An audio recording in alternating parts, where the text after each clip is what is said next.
धाम है, समाधान सर्वज्ञ सहज अभिराम है, शुद्ध बुद्ध अविरुद्ध अनादि अनंत है, जगत शिरोमणि सिद्ध सदा जयवंत है, जगत शिरोमणि सिद्ध सदा जयवंत है।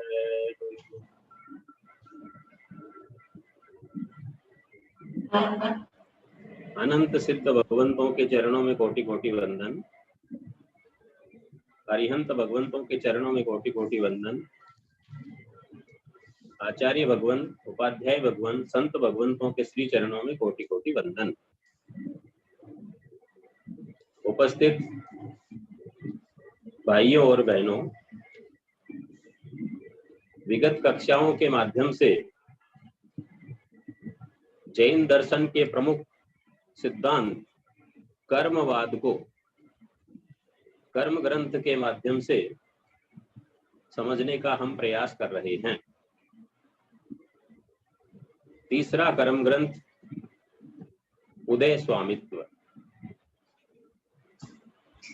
62 मार्गणाओं में कौन कौन से जीवों में कितनी कितनी प्रकृतियों का उदय होता है, उसकी जानकारी हमने पिछली कक्षा से प्रारंभ की थी और हमने देखा था कि नरक गति में 46 प्रकृतियां ऐसी है, 46, जिनका उदय नहीं हो पाता है और 76 76 प्रकृतियों का नरक गति में उदय होता है। उन 76 प्रकृतियों में से भी पहले गुणस्थान में जो है 74 प्रकृतियों का उदय होता है। 2 प्रकृतियां कौन सी कम हो जाती है, तो मिश्र मोहनीय और संकित मोहनीय, इन 2 का उदय नारकी जीवों में पहले गुणस्थान में नहीं होता है। दूसरे गुणस्थान में 72 प्रकृतियों का उदय रहता है और उसमें नरकानुपूर्वी और मिथ्यात्व मोहनीय, ये 2 प्रकृतियां कम हो जाती है। मिथ्यात्व मोहनीय और नरकानुपूर्वी, इन दोनों का उदय दूसरे गुणस्थान में नहीं होता है, इसलिए 72 प्रकृतियों का उदय दूसरे गुणस्थान में माना जाता है। तीसरे गुणस्थान में अनंतानुबंधी चोक का उदय कम हो जाता है और मिश्र मोहनी का उदय बढ़ जाता है। तो इस तरह से 4 तो कम हो गई और 1 मिश्र मोहनीय बढ़ गई, तो 69 प्रकृतियों का उदय तीसरे गुणस्थान में नारकी जीवों में होता है। अब आ जाइए चौथा गुणस्थान। तो चौथे गुणस्थान में मिश्र मोहनी का उदय कम हो जाता है और संकित मोहनी का उदय बढ़ जाता है। जो क्षोभसम संकित वाले जीव होते हैं, उनके नियम से संकित मोहनी का उदय रहता है और नरकानुपूर्वी का जो उदय है वो भी बढ़ जाता है, क्योंकि चौथे गुणस्थान में जीव नरक गति में जाकर के उत्पन्न हो सकता है। इस अपेक्षा से जो है 70 प्रकृतियों का उदय चौथे गुणस्थान में माना जाता है। यहां तक जो है हमने किया था। अब इसके संबंध में 2-3 बातें ऐसी है जो हमको समझने योग्य है। नरक गति में चौथे गुणस्थान में नरकानुपूर्वी का उदय लिया गया है। नरकानुपूर्वी का जो उदय है वो चौथे गुणस्थान में बढ़ाया गया है, अर्थात माना गया है। इसके संबंध में 2-3 तरह की मान्यताएं प्रचलित है। कौन कौन सी मान्यता प्रचलित है?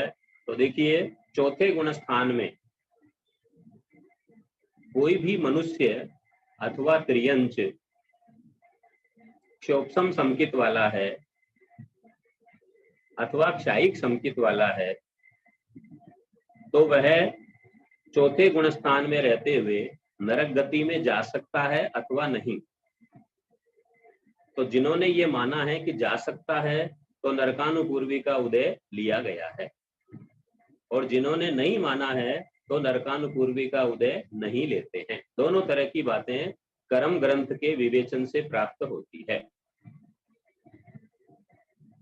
एक मत ये भी मिलता है कि पहली, दूसरी, तीसरी नारकी में तो तीर्थंकर बनने वाले जीव भी जाते हैं, और तीर्थंकर वाले जो जीव होंगे वो नियमा सम्यक भी होंगे, इसलिए उनमें क्षयोपशम अथवा क्षायिक संकित की संभावना हो सकती है। तो प्रथम 3 नरक में जाने वालों में नरकानुपूर्वी का उदय चौथे गुण स्थान में माना गया है, किंतु चौथी नारकी से लेकर 7वीं नारकी तक में जो भी जीव जाता है वह चौथे गुण स्थान में नहीं जाता है। वो किस में जाएगा? फिर पहले गुण स्थान में रहते हुए ही जाएगा। अपनी भाषा में कहें तो कोई भी जीव संकित लेकर के नारकी में उत्पन्न नहीं होता है। ज्यादातर कर्म ग्रंथ वाले ऐसा मानते हैं कि नरक गति में कोई जीव संकित लेकर के उत्पन्न नहीं होता। अगर यदि इस मत को मानते हैं तो नरकानुपूर्वी का उदय टालना पड़ेगा, और अगर यदि 1 से 3 नरक में मानते हैं तीर्थंकर आदि की अपेक्षा, तो फिर नरकानुपूर्वी का उदय ले लिया जाता है। पर 7वीं नारकी में तो जो भी जीव जाएगा वो मिथ्या दृष्टि ही जाएगा, वो तो पहले गुणस्थान में ही जाएगा, इसलिए उसके चौथे गुणस्थान में नरकानुपूर्वी का उदय नहीं होगा। तो कर्म ग्रंथ में 3 तरह की बातें मिल रही है। कौन कौन सी 3 तरह की बातें हुई? कि पहली, दूसरी, तीसरी नारकी में कोई जीव चौथे गुणस्थान में रहते हुए उत्पन्न हो सकता है। दूसरी बात, चौथी, 5वीं, 6ठी नारकी में उत्पन्न नहीं होता, 7वीं में कोई भी उत्पन्न नहीं होता। 2 बात हो गई। और तीसरी बात, किसी भी नारकी में जीव जो है चौथे गुणस्थान में रहते हुए उत्पन्न होता ही नहीं है। तो 3 तरह के मत हो गए। पर आगम का मत क्या है, सिद्धांत का मत क्या है? तो ये हमको जानना है कि सिद्धांत के अनुसार 1 से लेकर 6 नरक तक में क्षयोपशम संकित लेकर जा सकते हैं। ठोकड़े वगैरह के हिसाब से, सिद्धांत के हिसाब से पहली से लेकर 6ठी नारकी तक क्षयोपशम संकित लेकर जा सकते हैं, और पहली, दूसरी, तीसरी नारकी में क्षयोपशम अथवा क्षायिक संकित लेकर जा सकते हैं। तो 2 बातें हो गई। 1 से 3 नरक में तो क्षयोपशम अथवा क्षायिक संकित लेके जा सकते हैं, ये सिद्धांत की बात है। और चौथी, 5वीं, 6ठी नारकी में क्षयोपशम संकित लेकर जा सकते हैं। 7वीं नारकी में तो मिथ्यात्व में ही जाते हैं। तो यहाँ पर जो है सब दृष्टियों को ध्यान में रखते हुए नरकानुपूर्वी का उदय मान लिया गया है चौथे गुणस्थान में। सिद्धांत के हिसाब से तो मानने में कोई बाधा है ही नहीं, पर कर्म ग्रंथ में अलग अलग मत रहे, इसलिए यहाँ पर सामान्य रूप से नरकानुपूर्वी को ले लिया गया है और सित्तर प्रकृति का उदय मान लिया गया है। तो यहाँ तक हमने जो है पिछली कक्षा में इस बात की चर्चा की थी। अब हम आगे की मार्गणाओं में जो है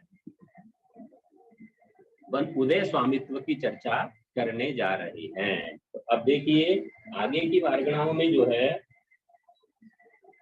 हम लेते हैं त्रियंच गति मार्गणा।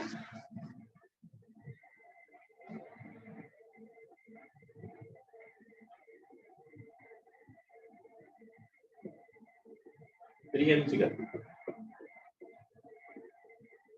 अब त्रियंच गति मार्गणा में आप सब जानते हैं कि 1 से लेकर के 5 तक गुणस्थान होते हैं, 1 to 5, 1 से 5 गुणस्थान होते हैं। तो इस त्रियंच गति मार्गणा में जीवों में कितनी प्रकृतियों का उदय होता है? तो इसकी जानकारी हमको कह रहे हैं कि कुल उदय योग्य जो 122 प्रकृतियां है, उस 122 प्रकृतियों में से 15 प्रकृति ऐसी है जो भव स्वभाव से वहां पर उदय में नहीं आती। कितनी प्रकृति? 15।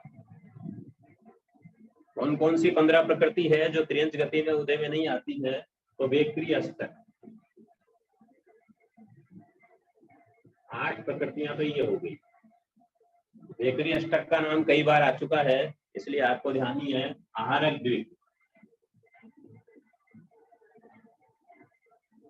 आहारक शरीर अंगोपा, 8 और 2 हो गई 10। मनुष्य त्रिक, मनुष्य गति, आयु और आनुकूल, 3 ये हो गई। 10 और 3 हो गई 13। जिन नाम, इसका भी उदय नहीं होता। और उच्च गोत्र,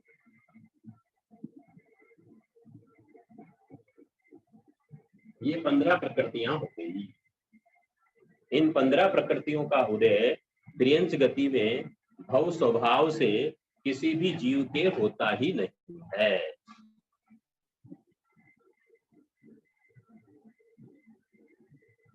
यद्यपि त्रियंचों में वेक्री लब्धि हो सकती है, परंतु उसको यहाँ पर नहीं माना है। जो जन्म से होती है, भव प्रत्यय होती है, उसकी अपेक्षा कथन किया गया है। इसलिए वेक्री शरीर, वेक्री अंगोपांग को भी डाल दिया है अष्टक में। आहारक द्वीप को डाल दिया, मनुष्य से संबंधित तीनों डाल दी, त्रिक, जिन नाम डाल दिया, और उच्च गोत्र। उच्च गोत्र का उदय त्रियंच गति में होता ही नहीं है, पूरे 5 गुण स्थान में ही नहीं होता है। तो इसका मतलब क्या हुआ? नीच गोत्र का ही उदय चलता है। अब आ जाइए सामान्य से। सामान्य से कितनी हो गई? 15 छूट गई तो बची कितनी है? 122 में से 15 गई तो 107 प्रकृतियां। ये सामान्य से। त्रियंच गति में सामान्य से 107 प्रकृतियों का उदय होता है।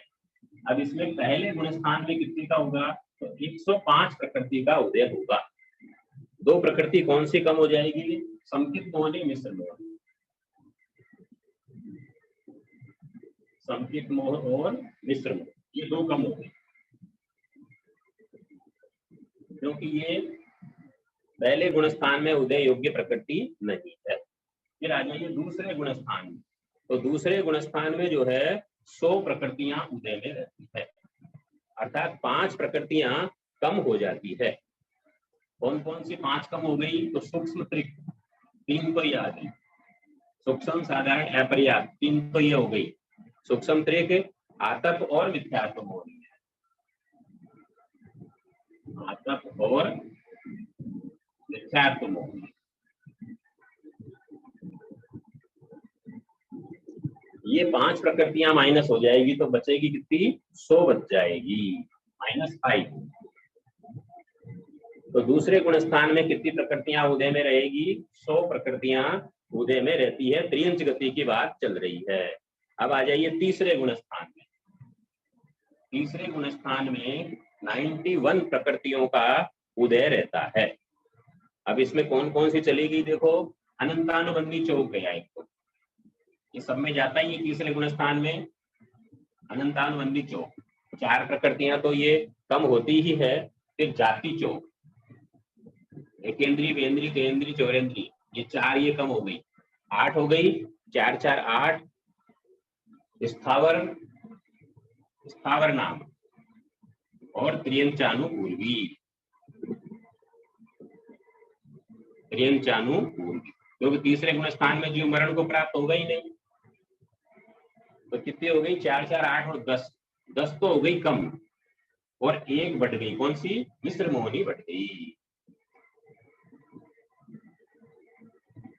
तीसरे गुणस्थान में 91 प्रकृतियों का उदय रहता है त्रियंच गति में। अनंतानुबंधी चौक कम हो गया, जाति चौक कम हो गया, स्थावर नाम कम हो गया, और त्रियंचानुपूर्वी कम हो गई, और मिश्र मोहनी का उदय बढ़ जाता है। इस प्रकार से 91 प्रकृतियों का उदय तीसरे गुणस्थान में रहता है। अब आ जाइए चौथे गुणस्थान में। अब चौथे गुणस्थान में देखिए,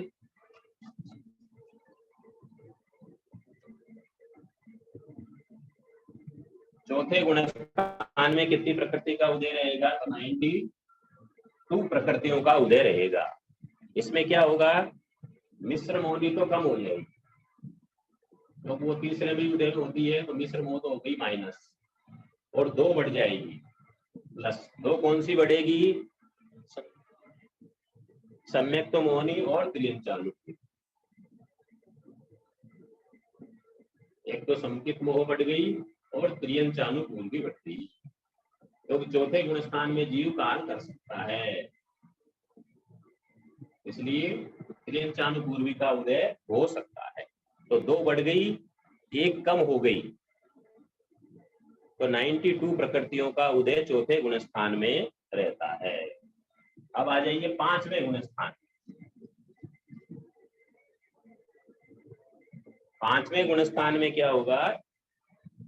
84 प्रकृतियों का उदय होता है, 84 प्रकृतियों का उदय रहता है।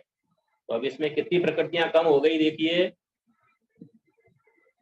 8 प्रकृतियों का अंतर पड़ गया। एक तो अप्रत्याख्यानी चौक,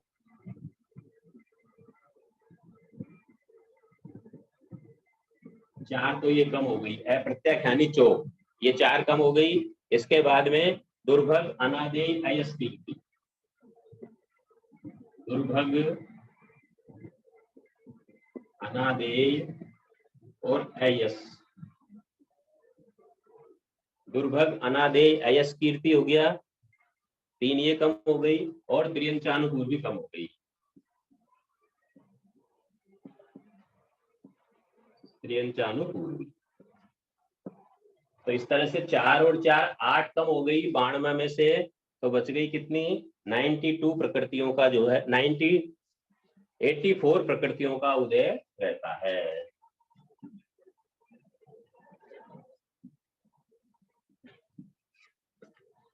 इस तरह से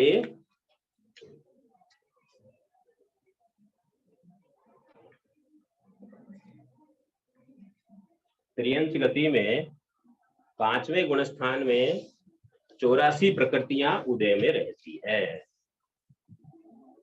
तो त्रियंच गति मार्गणा जो है हमारी पूरी हो गई है। इसमें हमने देखा है कि सामान्य से उदय स्वामित्व 107 प्रकृतियों का है, 15 प्रकृति टल गई है। वेक्री अष्टक, आहारक द्विक, मनुष्य त्रिक, उच्च गोत्र और जिन्ना, ये 15 कम हो गई। पहले गुण स्थान में 105 प्रकृतियां उदय में रही है, 107 में से 2 कम हो गई, संकित मोहनी और मिश्र मोहनी। दूसरे गुण स्थान में 100 प्रकृतियों का उदय रहता है, सूक्ष्म, अपर्याप्त, साधारण, 3 तो ये कम हो गई, आतप और मिथ्यात्व मोहनी, ये 5 प्रकृतियां कम हो गई, तो 100 बच गई। तीसरे गुण स्थान में 91 प्रकृतियां उदय में रहती है, अनंतानुबंधी चौक चला गया, जाति चौक चला गया, स्थावर नाम गया और त्रियंचानुपूर्वी गई, 10 कम हो गई और मिश्र मोहनी बढ़ गई। इस तरह से 91 प्रकृतियों का उदय तीसरे गुण स्थान में होता है। और चौथे गुण स्थान में 92, 2 बढ़ गई, 1 कम हो गई, मिश्र मोहनी कम हो गई, संकित मोहनीय और त्रियंचानुपूर्वी का उदय बढ़ जाता है। और पांचवा गुण स्थान श्रावक का आ गया, तो 84 प्रकृतियां उदय में रहती है। श्रावक बनते ही देखिए, चाहे त्रियंच श्रावक बने चाहे मनुष्य श्रावक बने, तो श्रावक बनते ही दुर्भग, अनादेय, अयस कीर्ति का उदय समाप्त हो जाता है। तो ये तीनों प्रकृतियां कम हो गई, अप्रत्याख्यानी चौक कम हो गया और त्रियंचानुपूर्वी कम हो गई। इस तरह से 84 प्रकृतियों का पांचवें गुण स्थान में उदय रहता है। ये त्रियंच गति मार्गणा में उदय स्वामित्व की बात पूरी हो जाती है। अब आ जाइए अगली मार्गणा, मनुष्य गति।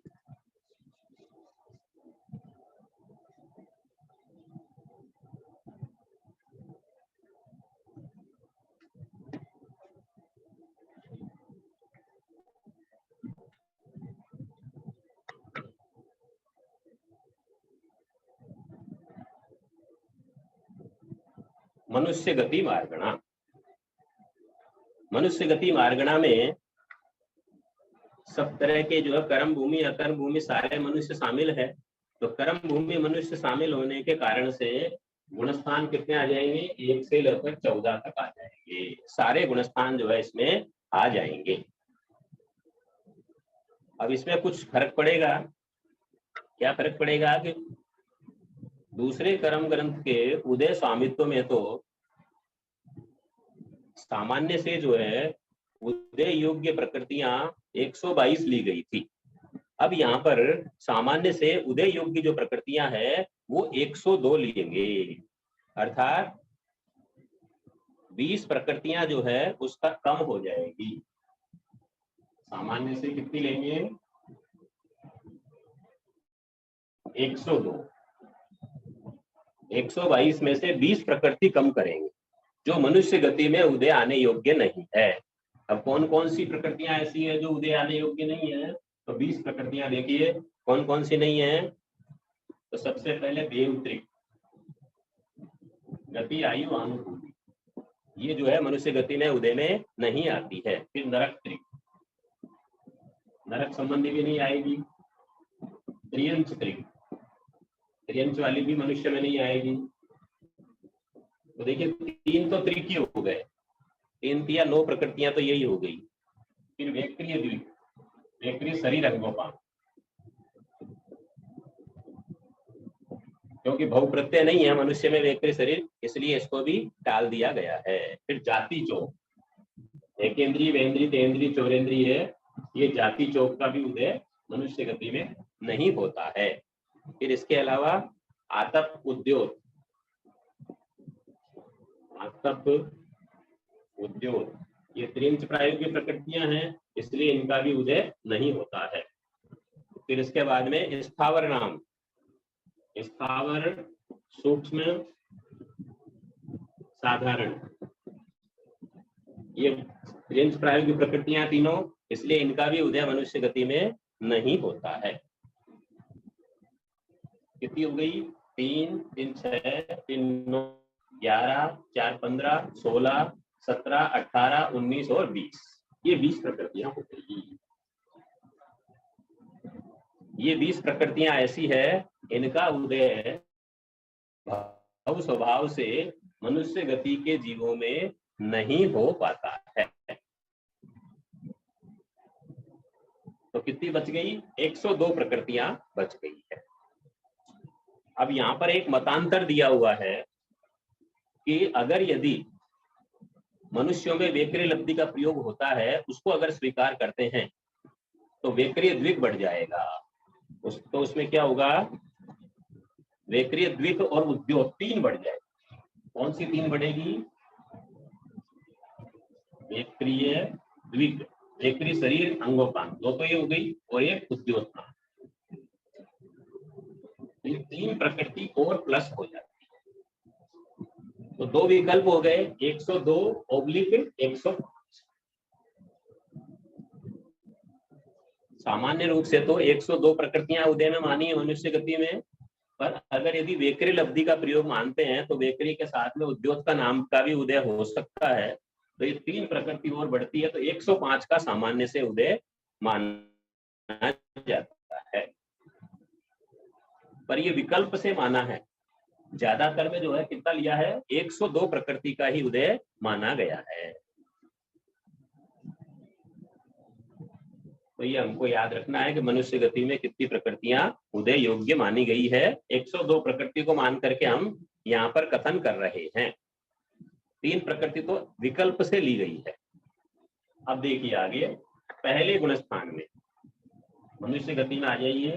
पहले गुणस्थान में 102 में से कितनी प्रकृतियां उदय में रहेगी, तो 97 प्रकृतियां उदय में रहेगी, अर्थात 5 प्रकृति कम हो गई। वही 5 जो हम करते हैं, आरक द्विक, पहले गुणस्थान में इनका उदय होता ही नहीं है। जिन नाम, संकित मोहनी मिश्र मोहनी,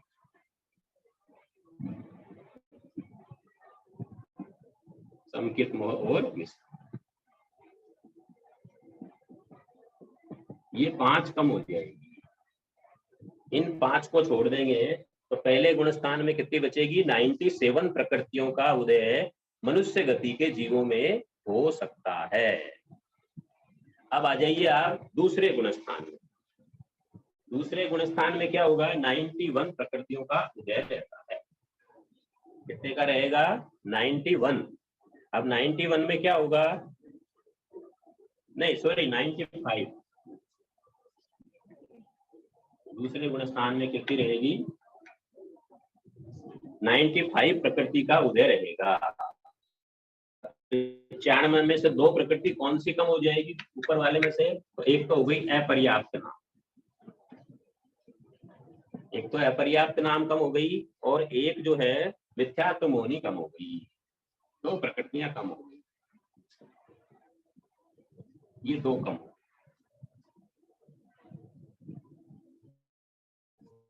मनुष्य गति में सामान्य से उदय स्वामित्व माना गया है 102 का। पहले गुणस्थान में 97, आरक द्विक जिन नाम समकित मोहनी मिश्र मोहनी 5 कम हो गई और 97 बच गई। दूसरे गुणस्थान में 95 95 प्रकृतियां उदय में है, अपर्याप्त नाम और मिथ्यात्व मोहनी कम हो गया। ये हमने पहले चर्चा की हुई है कि जो जीव अपर्याप्त अवस्था में मरता है, जिसको लब्धि अपर्याप्त कहते हैं, उनके अपर्याप्त नाम का उदय होता है। और ऐसे जीवों में एक पहला गुणस्थान ही होता है, वो दूसरे और ऊपर के गुणस्थानों में नहीं हो सकते, इसलिए यहाँ अपर्याप्त नाम डाल दिया गया है। और मिथ्यात्व मोहिनी का उदय गुणस्थान में ही होता है, इसलिए वो भी यहाँ पर कम कर दिया गया है। तो इस प्रकार से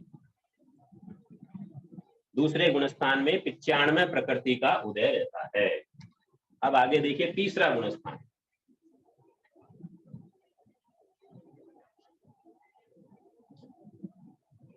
अब तीसरे गुणस्थान में जो है मनुष्य गति में तीसरे गुणस्थान में कितनी प्रकृतियां रहेगी? तो 91।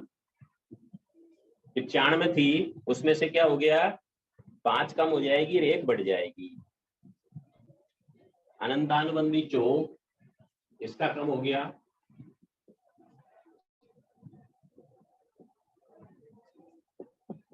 चोक 4 तो यही कम हो गई, अनंतानुबंधी चोक कम हो गई और मनुष्य अनुकूल भी कम हो गई।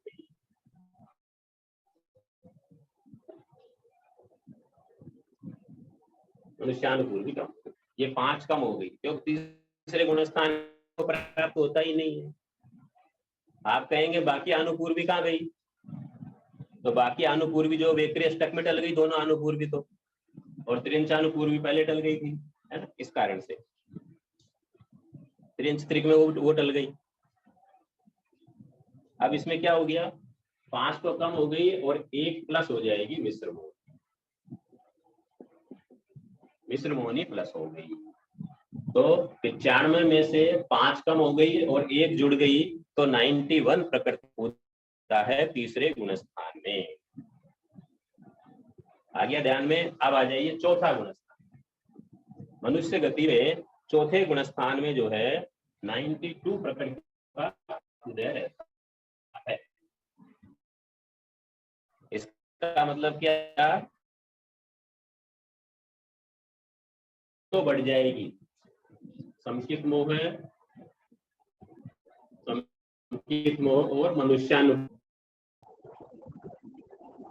ये 2 तो प्लस हो गई और 1 मिश्र मोहनी कम हो गई। 2 बढ़ गई, 1 कम हो गई, तो 1 का फर्क पड़ गया, तो 92 प्रकृति का उदय चौथे गुणस्थान में मनुष्य गति के जीवों में होता है। इससे ज्यादा का उदय नहीं हो सकता। अब आ जाइए 5वें गुणस्थान, मनुष्य गति में 5वां गुणस्थान श्रावक। 5वें गुणस्थान में जो है मनुष्य गति में 83 गुरुजी आवाज स्ट्रक हो रही है। हाँ, यहाँ क्या बरसात चालू हो गई, बारिश आ रही है थोड़ी, इसलिए। अब आ रही है आवाज? अच्छा,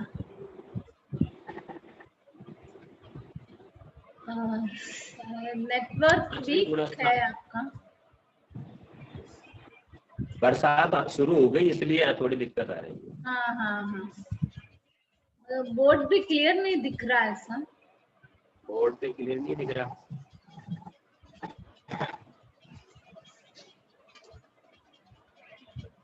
अब दिख रहा है क्या?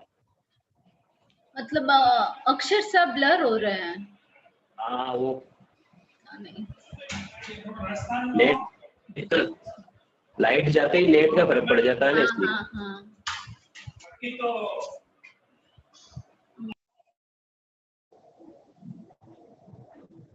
तो पांचवें गुणस्थान में जो है 83 प्रकृति का उदय रहता है। एक तो अप्रत्यक्ष यानी चोक कम हो गया।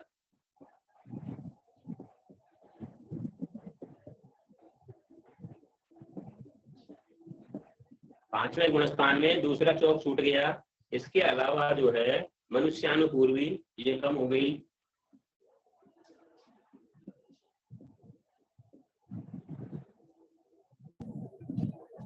और दुर्भग, अनादि और अयस कीर्ति, जैसे श्रावक त्रियंच में कम हुई थी उसी तरह यहाँ पर भी कम हो जाएगी। दुर्भग, अनादि, अयस कीर्ति, और यहाँ पर एक नीच गोत्र भी कम हो जाएगा। ये मनुष्य में विशेषता कि नीच गोत्र त्रियंच में तो नहीं हुआ था कम, मनुष्य में जो है नीच गोत्र का उदय भी कम हो जाएगा। तो इस तरह से जो है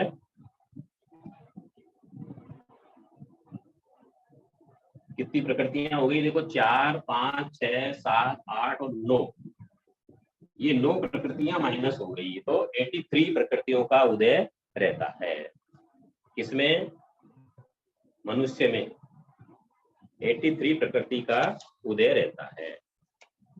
अब इसके आगे छठे से लेकर के और 14 गुणस्थान तक जो सामान्य उदय स्वामित्व है, उदय अधिकार के समान है। जो अपन ने कल किया था, छठे गुणस्थान से लेकर के उदय स्वामित्व जो हमने कल किया था, वो पूरा का पूरा जो है यहाँ पर आ जाएगा। अगर यदि हम संख्या देखना चाहते हैं तो छठे गुणस्थान में जो है कितनी रहती है? 81 प्रकृतियां रहती है। सातवें में 76, 76 रहती है। आठवें में 72 रहती है। नवे में 66 रहती है। 10वें में 60 रहती है। 11वें में 59, 12वें में 57 और 55, 13वें में 42, 42 प्रकृतियां उदय में रहती है। और 14वें गुणस्थान में 12 अथवा 13 प्रकृति उदय में रहती है। तो वही जो सामान्य उदय स्वामित्व है वो छठे से लेकर 14वें गुणस्थान तक बोल देना है मनुष्य गति में। तो फर्क कहाँ तक आ रहा है? 1 से 5 गुणस्थानों में अंतर आ रहा है मनुष्य गति मार्गणा में। एक बार वापस हम इसका रिवीजन करते हैं कि मनुष्य गति मार्गणा में 1 से 14 गुणस्थान होते हैं। सामान्य से 102 प्रकृतियां बनती है। 20 प्रकृतियों का 102 प्रकृतियों का उदय होता है। 20 प्रकृतियां उदय में नहीं आती। देवत्रिक, नरकत्रिक, त्रियंच त्रिक, तीन तो त्रिक हो गए। वैकृद्विक, जाति चौक, आतप, उद्योत, स्थावर, सूक्ष्म, साधारण, ये 20 प्रकृतियों का उदय जो है मनुष्य गति में नहीं होता। तो 102 हो गई। अगर वैक्रिय द्विक और उद्योत का उदय मान लें तो 105 का भी हो सकता है। अब यहाँ पर पहले गुणस्थान में जो है 97 प्रकृतियां उदय में होती है मनुष्य गति में। आरक द्विक छूट गया, जिन्नाम छूट गया, समकित मोहनी और मिश्र मोहनी छूट गई, 5 कम हो। दूसरे गुणस्थान में 95 अपर्याप्त नाम और मिथ्यात्व मोहनी 2 कम हो गए, तो 95 बच गए।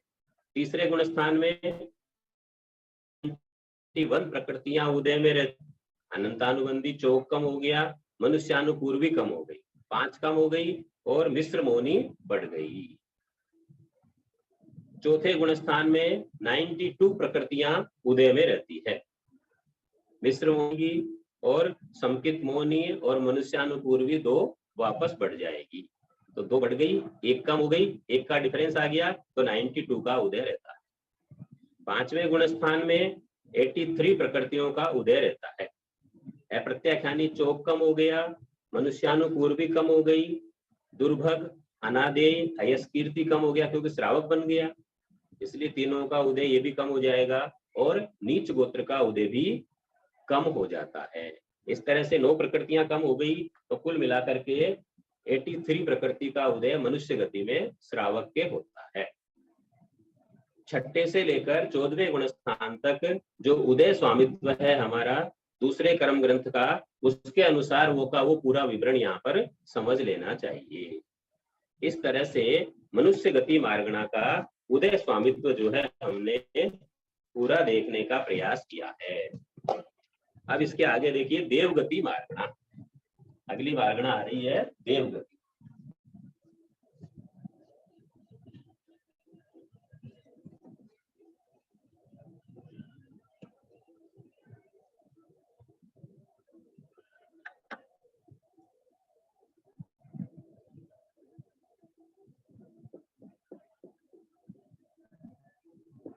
देवगति मार्गणा, देवगति मार्गणा में गुणस्थान नारकी की तरह 1 से 4 तक होते हैं। पहला, दूसरा, तीसरा और चौथा गुणस्थान होता है। अब इसमें जो 122 प्रकृतियां उदय योग्य है, उसमें से कुल मिलाकर के 80 प्रकृतियां उदय में रहेगी। सामान्य से कितनी रहेगी? 80 प्रकृतियां उदय में रहेगी। इसका मतलब क्या हो गया? -42, 42 प्रकृतियां उदय योग्य नहीं रहेगी। जैसे हमने नारकी में 46 प्रकृति उदय योग्य नहीं मानी थी, उसी तरह से यहाँ 42 प्रकृतियां उदय योग्य नहीं रहेगी। किसमें? देवगति में। अब कौन कौन सी 42 प्रकृतियां हैं, तो उनको हम यहाँ पर एक बार देखने का प्रयास करते हैं। नरक त्रिक, 3 प्रकृति तो ये होते हैं। नरक गति, नरकायु, नरकान पूर्वी, इनका उदय नहीं रहेगा। फिर त्रियंच त्रिक, त्रियंच संबंधी भी तीनों प्रकृति का उदय नहीं रहेगा देवगति में। 3 और 3 कितनी हो गई? 6। फिर मनुष्य त्रिक, इनका भी उदय नहीं होगा। तो 3 तो त्रिक आ गए देखो यहाँ पर, तो 3 दिया 9 प्रकृतियां तो ये हो गई। फिर इसके अलावा जाति चौक, एकेंद्रीय, वेंद्रीय, तेंद्रीय, चौरेंद्रीय, 4 प्रकृतियां ये हो गई। फिर औदारिक द्विक, ये भी देवताओं में उदय में नहीं होती है। औदारिक द्विक। फिर आहारक द्विक, आहारक का भी उदय नहीं होता है देवताओं में। औदारिक द्विक, आहारक द्विक, फिर 6 सहनन, 6वीं सहनन का उदय नारकी देवता में नहीं होता। और 5 संस्थान, 5 में से एक कौन सा छोड़ा है यहाँ पर? समचोरस को छोड़कर। देवताओं में समचोरस रहता है, इससे समचोरस को छोड़कर। तो 6 सहनन का उदय नहीं है, 5 संस्थान का उदय नहीं है, पहले को छोड़ करके। अब इसके बाद में अशुभ विहायो गति, इसका भी उदय नहीं है, शुभ का होता है वहां पर। अशुभ विहायो गति का उदय भी देवताओं में नहीं होता है। फिर आतप का भी उदय नहीं है देवताओं में, दुस्वर का भी उदय नहीं है, सुस्वर का ही उदय रहता है देवताओं में, इसलिए आतप का भी नहीं है, दुस्वर का भी नहीं है। नपुंसक वेद का भी उदय नहीं है देवताओं में, नपुंसक वेद का भी उदय देवताओं में नहीं होता, या तो स्त्री वेदी होते हैं या पुरुष वेदी होते हैं। फिर उद्योत नाम का भी उदय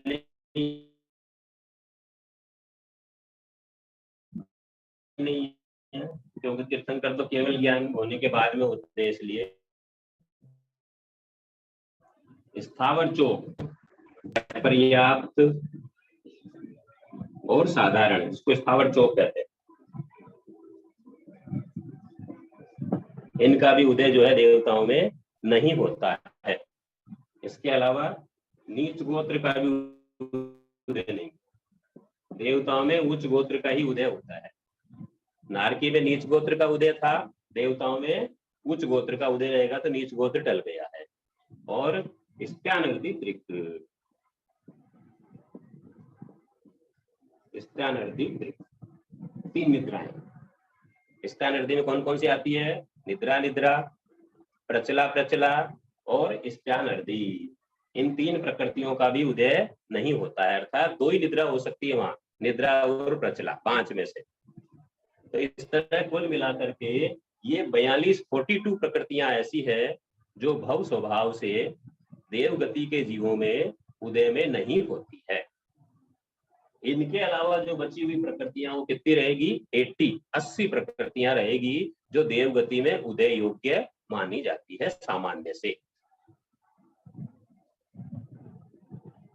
तो सामान्य से कितनी प्रकृतियां देवगति में उदय योग्य है? 80 प्रकृतियों का उदय होता है और 42 प्रकृतियों का उदय नहीं होता है। अब आगे देखिए, गुणस्थानों में देखते हैं हम। 4 गुणस्थानों में किसमें कितने कितनी प्रकृतियों का उदय रहता है 80 में से? ये 42 प्रकृतियां मैं बिता रहा हूं।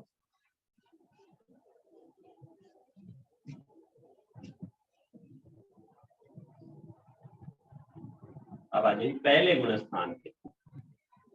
पहले गुणस्थान में 80 में से 78 प्रकृति का उदय रहता है। 2 प्रकृतियां कम हो गई, समकित मोहनी और मिश्र मोहनी, 2 छूट गई। समकित मोह और मिश्र मोह, इन 2 को छोड़ करके ये -2। तो 78 प्रकृति का उदय पहले गुणस्थान में देवगति में होता है। दूसरे गुणस्थान में 77 प्रकृति का उदय रहता है। एक कम हो गई, कौन सी? मिथ्यात्म मोह कम हो गई, तो पहले में ही उदय में रहती है ये, इसलिए मिथ्यात्म मोह कम होती है। बराबर। अब आ जाइए तीसरे गुणस्थान। तीसरे गुणस्थान में 73 प्रकृतियों का उदय रहता है। कितने का रहता है? 73 प्रकृति का उदय रहता है। अब इसमें क्या होगा? 5 बढ़ जाएगी, 5 तो कम हो जाएगी। एक तो अनंतानुबंधी चौक, तीसरे में ये कम हो गया, तो 4 तो ये कम हो गई, और देवानुपूर्वी कम हो गई है, देवानुपूर्वी, क्योंकि तीसरे गुणस्थान में कोई काल करता ही नहीं है। तो ये जो है टोटल मिला के -5 हो गई, और 1 बढ़ जाएगी, कौन सी? मिश्र मोह। तीसरे गुणस्थान में मिश्र मोह का उदय होता है। तो 5 कम हो गई, 1 मिश्र मोहनी बढ़ गई, इस तरह 4 का डिफरेंस आ गया। तो 73 प्रकृति का उदय देवगति में तीसरे गुणस्थान में होता है। अब आ जाइए चौथा गुणस्थान। अब देखिए चौथे गुणस्थान में क्या होगा? 74 प्रकृति का उदय रहेगा, 74 प्रकृति का उदय रहेगा। इसमें क्या होगा? 2 बढ़ेगी, +2 में कौन सी आएगी? समकित मोहनीय और देवानुपूर्वी। समकित मोह और देवानुपूर्वी, ये 2 तो बढ़ गई, और मिश्र मोहनी कम हो गई, -1 जो है मिश्र मोहनी, मिश्र मोहनी कम हो गई। क्योंकि चौथे गुणस्थान में क्षोभसम समकित देवताओं में होती है, इसलिए समकित मोहनी का उदय हो जाएगा। और चौथे गुणस्थान में रहते हुए जीव देवगति में जा भी सकता है, इसलिए देवानुपूर्वी का उदय भी हो गया, और मिश्र मोहनी का उदय कम हो गया। तो 74 प्रकृति का उदय होता है। इस प्रकार से देवगति वारगणा में हमने देखा कि सामान्य से उदय योग्य प्रकृतियां कितनी है? 80 प्रकृतियां उदय में रहती है, 42 प्रकृति का उदय नहीं होता है। पहले गुणस्थान में 78 प्रकृतियां उदय में रहती है, 2 कम हो जाती है, समकित मोहनी और मिश्र मोहनी। दूसरे गुणस्थान में 77 प्रकृति का उदय रहता है, मिथ्यात्व मोहनी घट जाती है। तीसरे गुणस्थान में 73 प्रकृति का उदय रहता है, अनंतानुबंधी चौक कम हो जाता है, और देवानुपूर्वी भी कम हो जाती है, क्योंकि तीसरे गुणस्थान में मरण नहीं होता, और मिश्र मोहनी बढ़ जाती है। चौथे गुणस्थान में 74 प्रकृति का उदय रहता है, समकित मोहनीय और देवानुपूर्वी 2 का उदय बढ़ जाता है, और मिश्र मोहनी का कम हो जाता है। तो 74 प्रकृति का उदय रहता है। अब इसमें भी जो है, जैसे हमने नरक गति के संबंध में देखा थी जानकारी, देव गति के संबंध में भी जो है कर्म ग्रंथ में कर्म ग्रंथकार ऐसा मानते हैं कि जो भी जीव, जो भी मनुष्य अथवा त्रियंश भवनपति वाणवंतर ज्योतिषी में जाता है तो वो समकित लेकर नहीं जाता। कर्म ग्रंथ वालों की ये मान्यता है कि भवनपति वाणवंतर ज्योतिषी में जो जीव जाएगा वो मिथ्या दृष्टि जाएगा, समकित लेके नहीं जाएगा। इसलिए वो देवानुपूर्वी का उदय उनमें नहीं मानते। किनमें? भवनपति वाणवंतर ज्योतिषी में जाने वाले।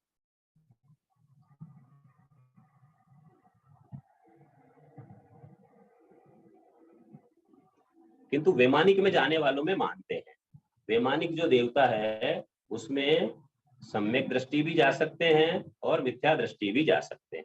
तो वहां देवानुपूर्वी का उदय चौथे गुण स्थान में माना गया है।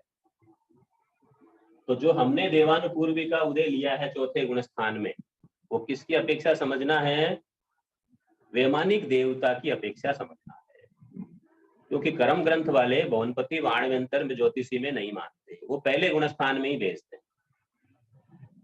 किंतु सिद्धांत ये कहता है, आगम ये कहता है कि चारों ही जाति के देवता, चाहे भवनपति हो, वाणवंतर हो, ज्योतिषी हो अथवा वैमानिक, सभी तरह के देवता में समकित लेकर के भी जा सकते हैं। क्षोभसम समकित लेकर के जाति के देवता में के तो, क्योंकि शायिक समकित तो वैमानिक में ही मिलेगी, पर क्षोभसम समकित भवनपति में भी, वाणवंतर में भी, ज्योतिषी में भी मिल सकती है। तो सिद्धांत के हिसाब से सभी देवताओं में चौथे गुण स्थान में देवानुपूर्वी का उदय हो सकता है, किंतु कर्म ग्रंथ वाले केवल वैमानिक की अपेक्षा मानते हैं। तो ये विशेषता जो है हमको ध्यान में रखने की है। तो ये देव गति की मार्गणा का जो है विवेचन पूरा होता है। गति मार्गणा पूरी हो गई है। अब इसके बाद में देखिए जाति मार्गणा अगली आ रही है। जाति मार्गणा,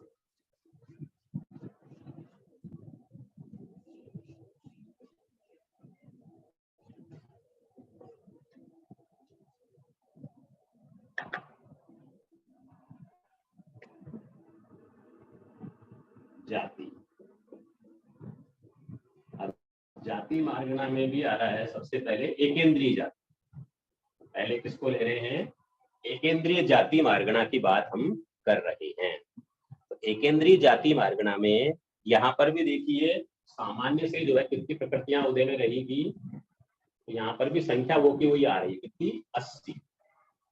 जो देवगति में आ रही थी वो की वही 80 प्रकृतियां यहाँ पर भी उदय में रहती है। इसका मतलब क्या हो गया? यहाँ पर भी 42 प्रकृति ऐसी है जो एकेंद्रीय जीवों के उदय में नहीं रहती है। कितनी? 42। पर यहाँ प्रकृतियों की संख्या अलग आएगी। आप देखिए जो 42 प्रकृति कौन कौन सी छूटेगी वो अपन देखते हैं। तो सबसे पहले वेक्रिय अष्टक, क्योंकि इनका उदय एकेंद्रीय में वेक्रिय अष्टक, 8 प्रकृति तो ये कम हो गई। वेक्रिय शरीर, वेक्रिय अंगोपांग, नरक त्रिक और देवत्रिक, ये 8 कम हो गई। फिर मनुष्य त्रिक, मनुष्य की तीनों प्रकृतियां उदय में नहीं रहेगी, गति आयु आनु, मनुष्य त्रिक, इनका भी उदय नहीं रहेगा। फिर उच्च गोत्र, क्योंकि एकेंद्रीय, वेंद्रीय, तेंद्रीय, त्रियंश में जो है उच्च गोत्र का उदय होता ही नहीं है। नीच गोत्र का उदय रहेगा तो ये भी टल जाएगा। 2 वेद टल गए, स्त्री और पुरुष वेद, स्त्री पुरुष वेद, क्योंकि नपुंसक वेद का ही उदय रहता है तो दोनों वेद का भी उदय नहीं रहेगा। फिर वेंद्रीय आदि जाति चो,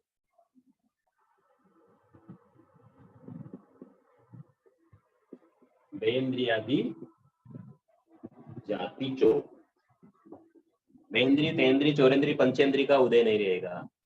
जाति चौक तो लेंगे पर कौन सा लेंगे? वेंद्रीय से लेंगे, एकेंद्रीय का तो है उदय।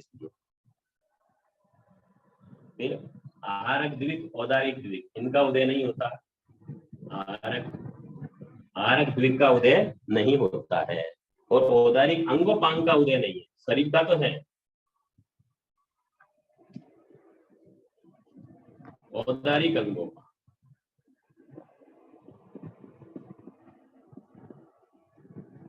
अंगोपांग। कर्म ग्रंथ के हिसाब से एकेंद्रीय में औदारिक शरीर तो है पर अंगोपांग का उदय नहीं माना जाता है, इसलिए औदारिक अंगोपांग भी टाल दिया गया है। फिर 5 संस्थान, मुंडक को छोड़ करके 5 संस्थान, आखिरी वाला ही संस्थान रहेगा इसलिए 5 ये कम हो गए। फिर इसके बाद में जो है विहाय गति दोनों ही नहीं है, शुभ अशुभ दोनों ही नहीं है, क्योंकि चलते नहीं है ये, तो विहाय गति में दोनों आ गई। शुभ अशुभ विहाय गति दोनों का ही उदय इनमें नहीं होता है, जिन नाम का उदय है ही नहीं।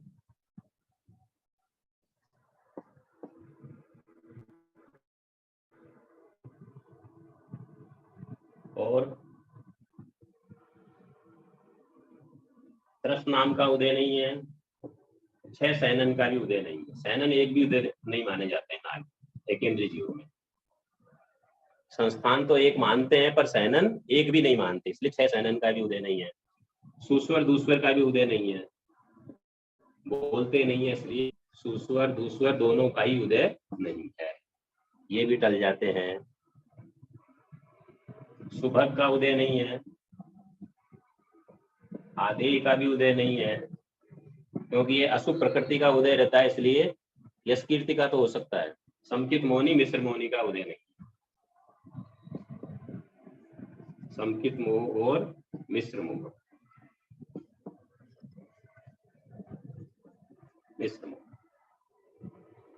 ये कुल मिलाकर के कितनी प्रकृतियां हो गई? 42 प्रकृतियां हो जाती है।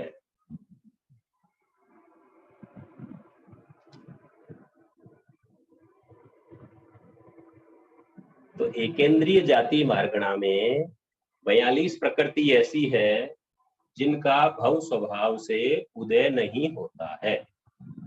वापस देखिए कौन सी 42 है? वैक्रिय अष्टक 8 हो गई, मनुष्य त्रिक 3 हो गई, उच्च गोत्र 12 हो गई, स्त्री वेद पुरुष वेद 14 हो गई, 4 जाति होगी, 14 4 18 हो गई, आरक द्विक 20, औदारिक अंगोपांग 21, 5 संस्थान 26, 2 विहाय गति 28, जिन्नाम 29, प्रश्नाम 30, 6 सैनन 36, सुस्वर दूस्वर 38, सुभग आदि 40 और संकित मोह मिश्र मोह 42।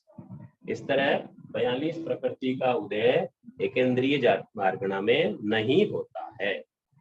इसके अलावा जो बची है वो 80 प्रकृति का उदय रहता है।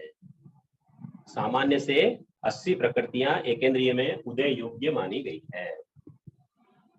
आगे ध्यान में अब देखिए, अब एकेंद्रीय में 2 ही गुणस्थान है, क्योंकि एकेंद्रीय में पृथ्वी पानी वनस्पति भी शामिल है, इसलिए कर्म ग्रंथ के हिसाब से 2 गुणस्थान माने जाते हैं। आगम के हिसाब से तो पहला ही गुणस्थान होता है, पर कर्म ग्रंथ वालों ने 2 माने हैं। तो दोनों गुणस्थानों की बात हम देखते हैं।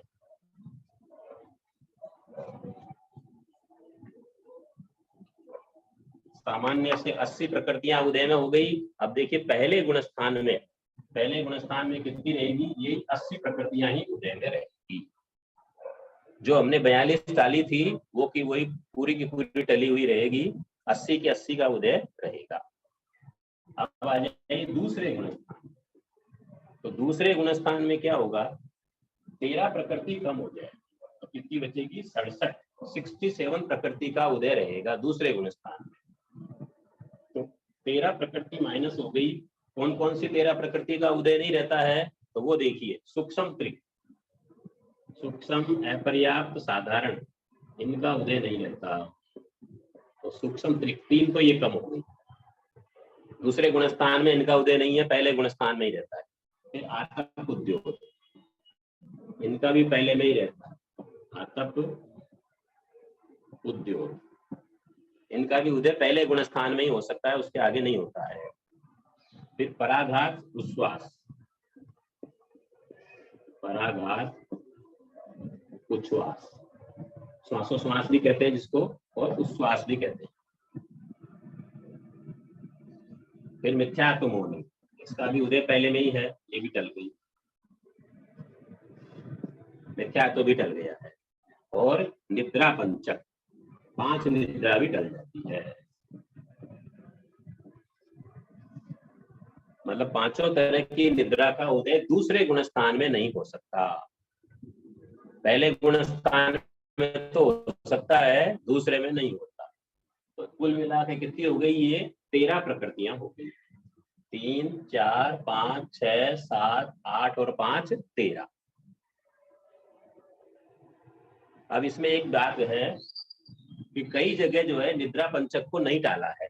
कुछ प्रकृतियों में निद्रा पंचक को टाला है, कुछ में नहीं टाला है। परंतु हम देखते हैं कि निद्रा का जो उदय है वो शरीर पर्याप्ति के बाद आता है। निद्रा का उदय कब होता है जीव में? शरीर पर्याप्ति के बाद में हो सकता है। और दूसरा जो गुणस्थान रहेगा वो छयावलिका तक ही रहेगा, तब तक शरीर पर्याप्ति पूरी नहीं होती है। इस कारण से दूसरे गुणस्थान में निद्रा का उदय नहीं मानता है।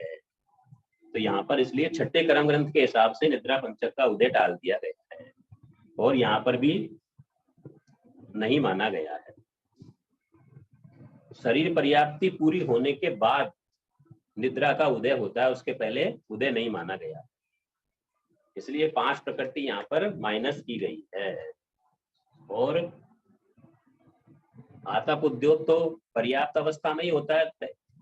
एकेंद्रीय में उदय तो है पर वो पर्याप्त में है, और पर्याप्त अवस्था में इनमें पहला गुणस्थान ही रहेगा, दूसरा गुणस्थान नहीं रहेगा। इसलिए आतप उद्योग भी टल गई।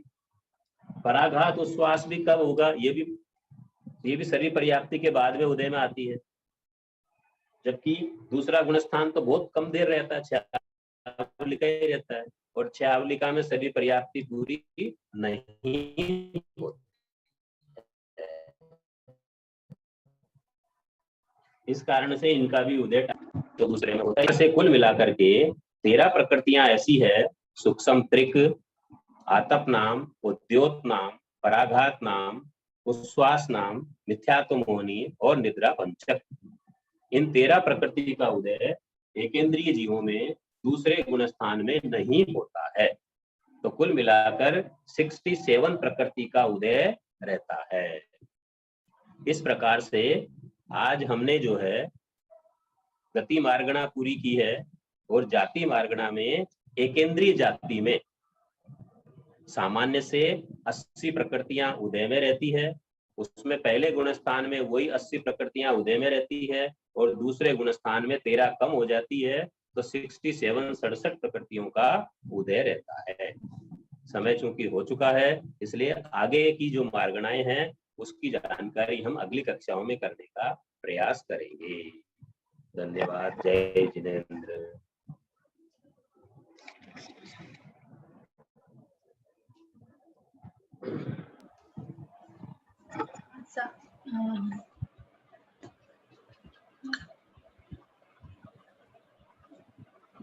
जय जिनेंद्र साहब। हाँ साहब। हाँ साहब, पिछली क्लास के पहले क्वेश्चंस जी। हाँ सर। हाँ, कोई आंसर देना चाहे तो।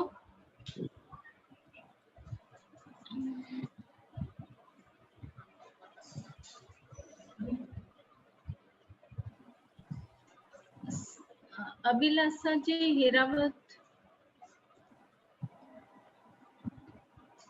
अभिलाषा जी। हेलो। हाँ साहब।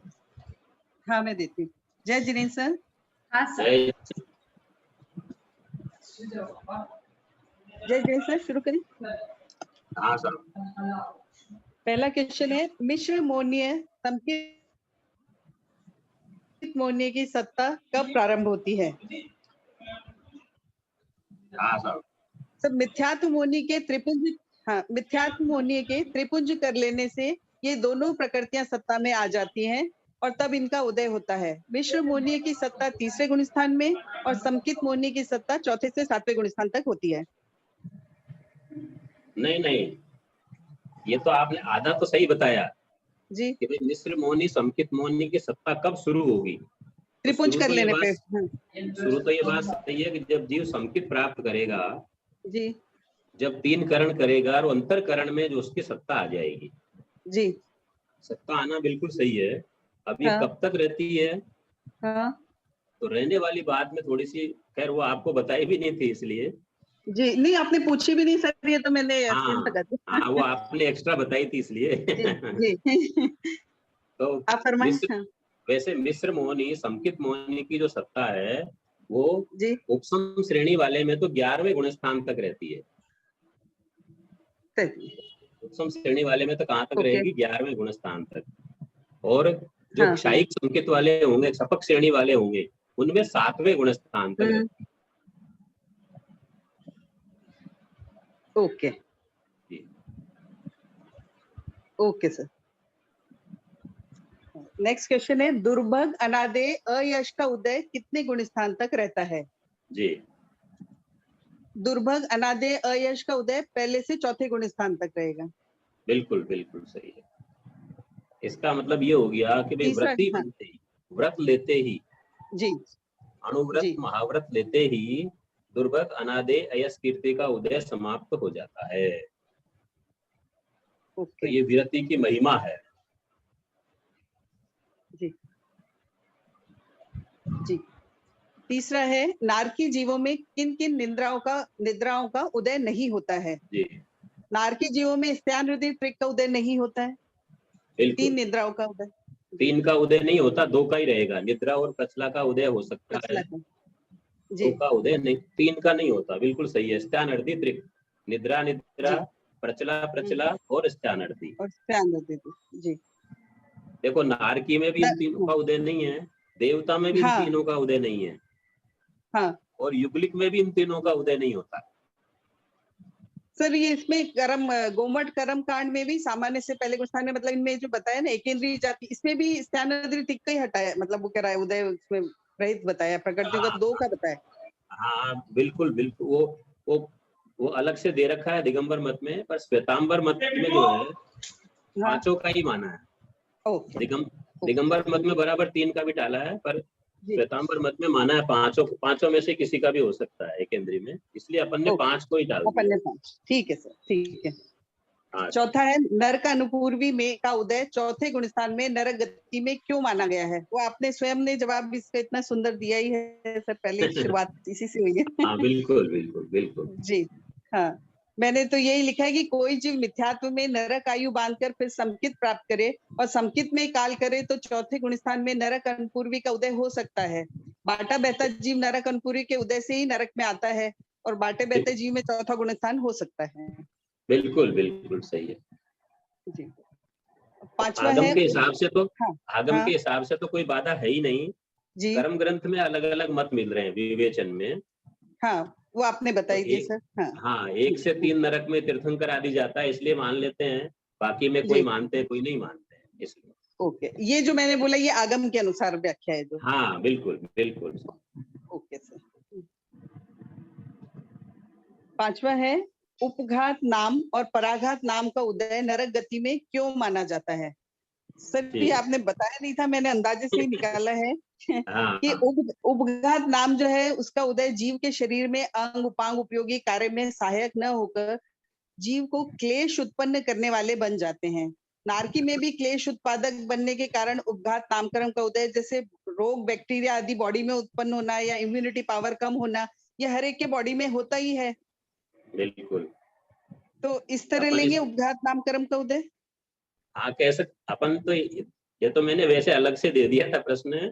बाकी ये है जी कि भाई ये तो ध्रुव उदय प्रकृति है, अच्छा, इसलिए लेंगे। ओके ये क्या हर जीव में उदय में रहती ही है। ओके चाहे कोई सा भी जीव हो, नारकी हो, देवता हो, तिर्यंच हो, मनुष्य हो, उनमें हम्म, उदय में रहती है। ये जो पर्याप्त बनने वाले जीव है उनमें सब में उदय में रहती है। ठीक।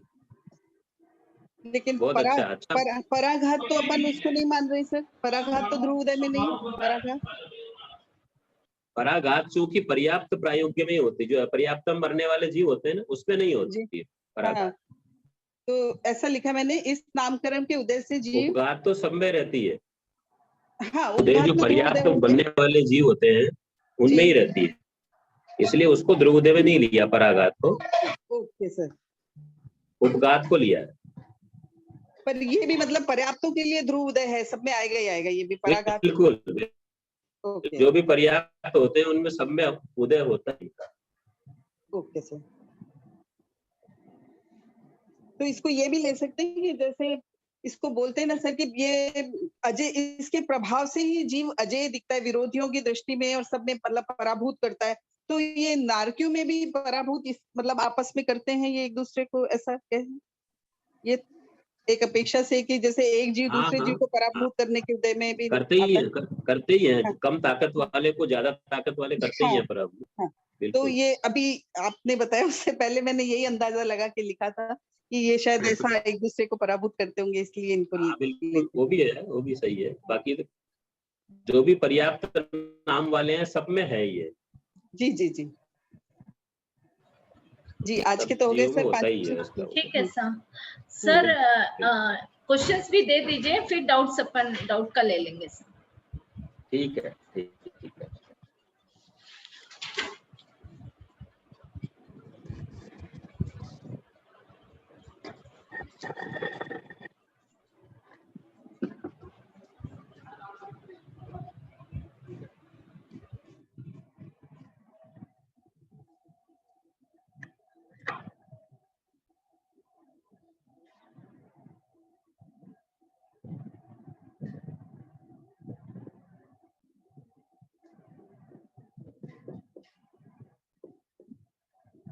एकेंद्रीय जीवों में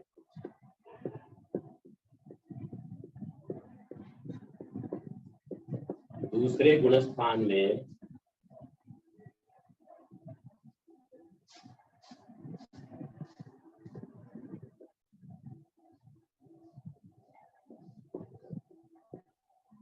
श्वासोच्छ्वास का उदय क्यों नहीं माना जाता है? एकेंद्रीय जीवों में दूसरे गुणस्थान में श्वासोच्छ्वास का उदय क्यों नहीं माना जाता है?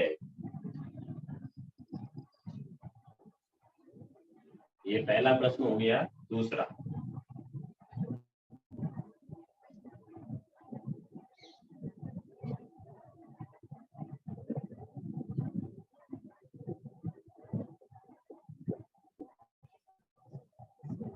सहनन का उदय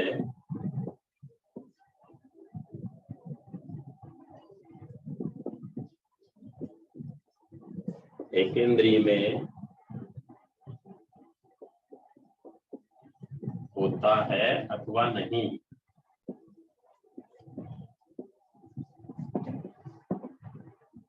सहनन का उदय एकेंद्रीय जीवों में होता है अथवा नहीं?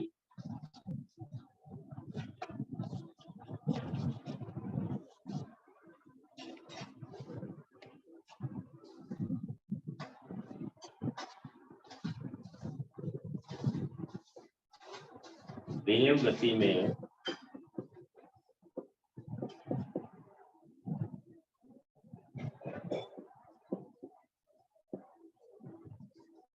देवानुपूर्वी का उदय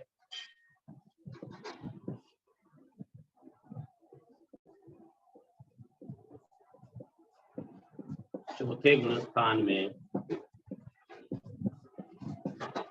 किस अपेक्षा से है? देव गति में देवानुपूर्वी का उदय चौथे गुणस्थान में किस अपेक्षा से माना जाता है? ये तीसरा हो गया। चौथा प्रश्न,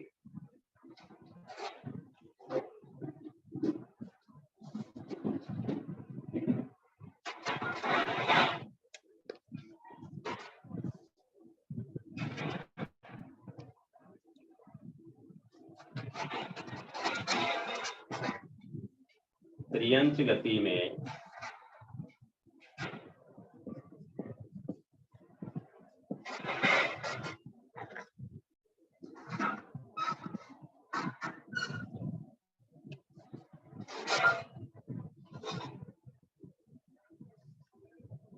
चौथे गुणस्थान में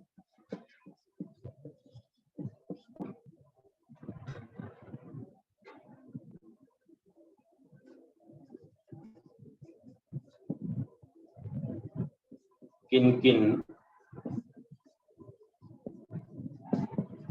प्रकृतियों का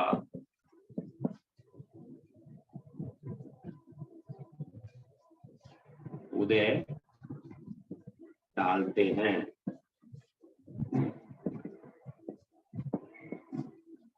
चौथे गुणस्थान में, त्रियंश गति में चौथे गुणस्थान में किन किन प्रकृतियों का उदय डालते हैं? अब आ जाइए 5वां प्रश्न।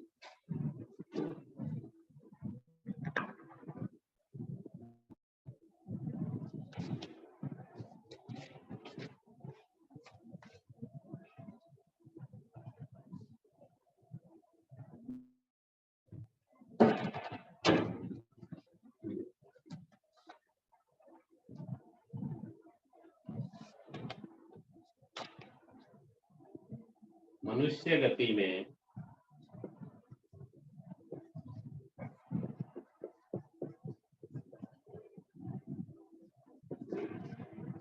एक 105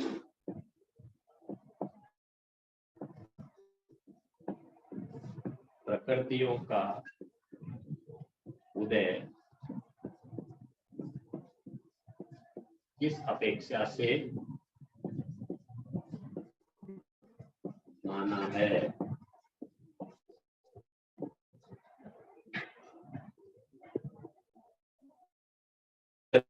गति में 105 प्रकृतियों का उदय किस अपेक्षा से माना जाता है? ये 5 प्रश्न जो है हो गए हैं।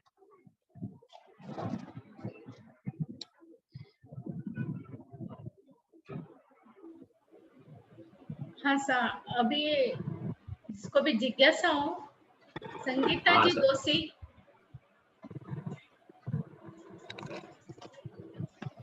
जितेंद्र साहब जय जी, जिनेंद्र। मैं पूछना चाह रही थी कि ये सूक्ष्म और अपर्याप्त को क्यों छोड़ा सर? किसको?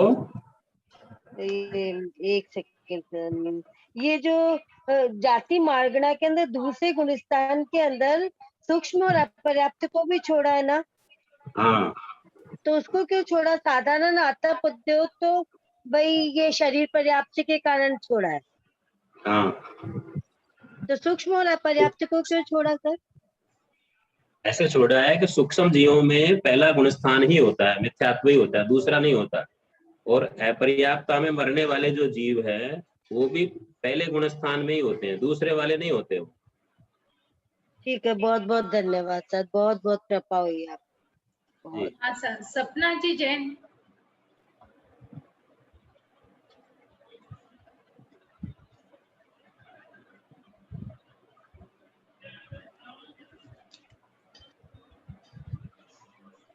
सपना जी। जय जिनेंद्र गुरुजी। हाँ सर। प्रणाम गुरुजी। ये जो है ना उपघात नाम और पराघात नाम का, ये 5वां प्रश्न था ना पहले का अपना दिए सो। उदय नरक गति में क्यों माना जाता है? तो वो जो ह्यूमैनिटी पावर कम होना, ये जो बैक्टीरिया शरीर में बनना, वो उसमें आता है। उपघात नाम बोलते एग्जैक्ट क्या है उसका मतलब? उपघात नाम का मतलब है खुद के शरीर के अंगों से खुद को ही क्लेश पहुंचना, खुद से खुद दुखी होना, वो उपघात है। हाँ हाँ। और पराघात नाम का मतलब है रोगों से लड़ने की जो क्षमता है, वो पराघात नाम है। या दूसरों पर विजय पाना, वो पराघात नाम। और ये दुर्भग अनादेय अयश का उदय कितने गुणस्थान तक रहता है? तो पहले से तीसरे ना कि चौथे? कैसे? पहले से चौथे तक रहता है।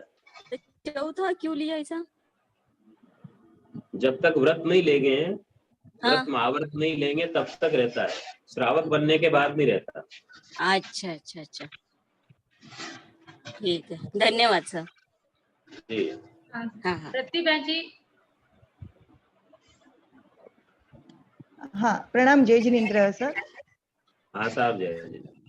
हाँ, जैसे कहते हैं ना, देवता कभी नींद नहीं लेते हैं, और यहाँ पे जो 2 निद्रा का उदय बताया है, तो वो प्रदेश उदय समझना क्या?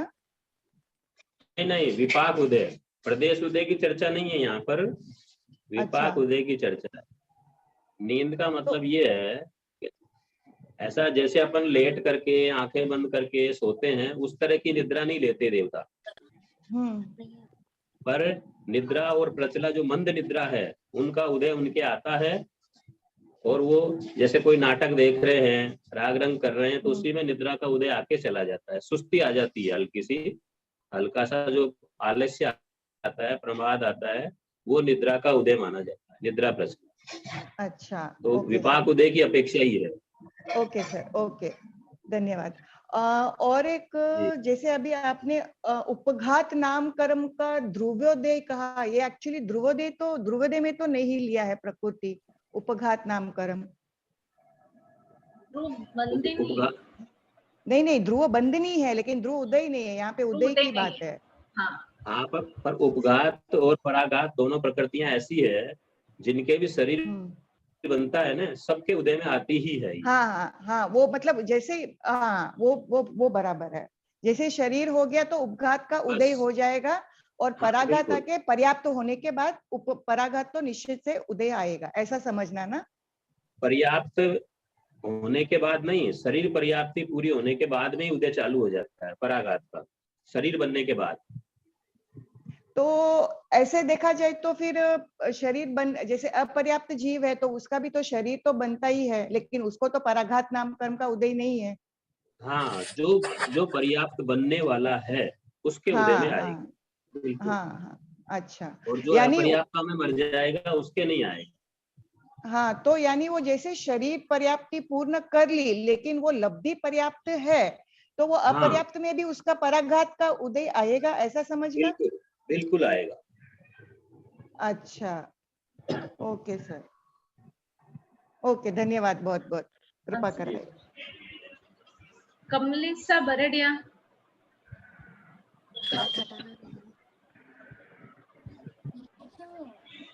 जय जिनेन्द्र, प्रणाम साहब। हाँ साहब, जय। ये एकेंद्रिय में निंदा पंचक समझाइए ना, जब अंगोपांगी नहीं है। पर शरीर तो है उनके। हाँ, शरीर तो है, औदारिक शरीर है, इस कारण से उनमें चेतना है, उनमें संज्ञा है, लेस्या है, कसाय है, इंद्रिय है। इसलिए चेतना होने के कारण से उस चेतना में जो सुसुप्ति आती है तो वो उसको निद्रा का उदय मानते हैं। तो थिनुद्धि का कैसे है? थिनुद्धि का कैसे है फिर उनमें? सत्यानिर्धि का कैसे है उनमें? ऐसे है कि जो 5 निद्रा, मोटे रूप में 5 निद्रा है, और इन निद्राओं के एक एक के असंख्य असंख्य भेद होते हैं, प्रकार होते हैं अलग अलग। तो मंद रूप में, हल्के रूप में जो है ये निद्राएं जो है एकेंद्रिय में भी मानी गई है, जब ये वो मूर्छित रहते हैं। अच्छा, एकेंद्री को मूर्छित दशा मानी गई है, तो वो निद्रा की अवस्था मानते हैं। अच्छा, एक मैं बोल रही थी, दूसरी पिछली क्लास में तो ये क्वेश्चन नहीं पूछे थे आपने, जो अभी उन्होंने आंसर दिया। किसका पूछे थे? 5 पूछे थे। हाँ, जो अभी जो उन्होंने आंसर दिए ना, जो वो तो उससे पिछली क्लास के थे वो तो। नहीं, इसके पिछली के ही थे। इसके पिछले में तो आपने पूछा था दूसरे गुणस्थान में आयु का बंध होता है अथवा नहीं, वैक्रिय मिश्र का योग कब माना जाता है? वो तो और पिछली वाली का थे आपके जो प्रश्न है। आपने इसका मतलब एक क्लास गैप कर दी। शुक्रवार वाली क्लास नहीं ली आपने, फ्राइडे वाली क्लास ही मैंने ज्वाइन की है, वहीं से शुरू किया है मैंने। तो फिर शुक्रवार वाली क्लास में आए थे। नहीं, ये पूछे थे आपने शुक्रवार वाली क्लास में, तो दूसरे गुणस्थान को ज्ञान रूप तथा अज्ञान रूप मानने के कौन कौन से कारण है? नहीं, ये तो पूछा था बुधवार वाली क्लास में। अच्छा, ठीक है, मैंने शायद वीडियो सुन के ये क्वेश्चन उतारे होंगे फिर। हो सकता है। हाँ, थैंक यू। ठीक है सर, और किसी के कुछ जिज्ञासा है ऐसा?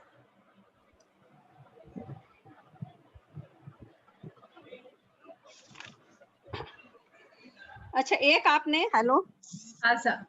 एक उसमें आपने जो 20 प्रकृति माइनस करवाई थी, नहीं, हाँ, मनुष्य गति में उसमें 18 ही आई है, आतप और उद्योत शायद नहीं लिखाया था। लिखाया था ना? लिखाए थे क्या आतप उद्योत? शायद मेरे को ध्यान में नहीं रहा होगा। हाँ, नहीं लिखाया था।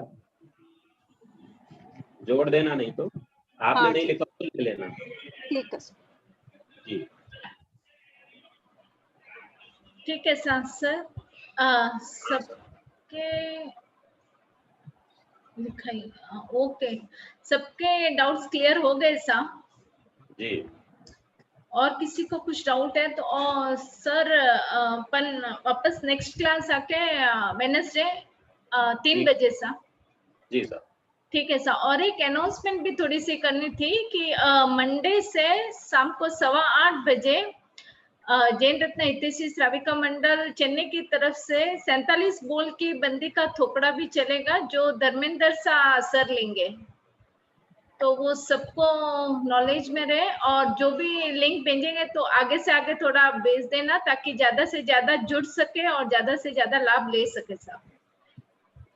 ठीक है सर। तो सर बहुत बहुत धन्यवाद सर, आभार आपका। बहुत आपको बहुत, धन्यवाद। अगर मैं जितना कुछ भी कहूँ बहुत कम है, बहुत अच्छा लग रहा है क्लास में। ठीक है सर, अपन मीटिंग यहीं पे अपन समाप्त करते हैं। जी सर। ठीक है सर, बहुत बहुत धन्यवाद सबका, पार्टिसिपेंट्स का भी बहुत बहुत धन्यवाद, सब बहुत पुरुषार्थ कर ठीक है रहे सर। हैं। ठीक है सर।